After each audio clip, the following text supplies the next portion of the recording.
right at my backyard.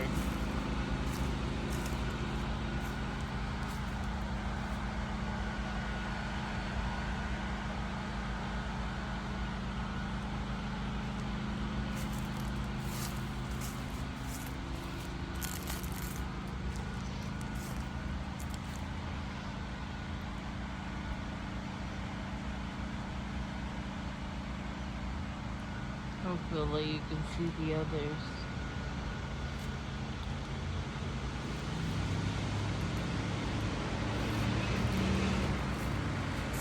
This is my bedroom window.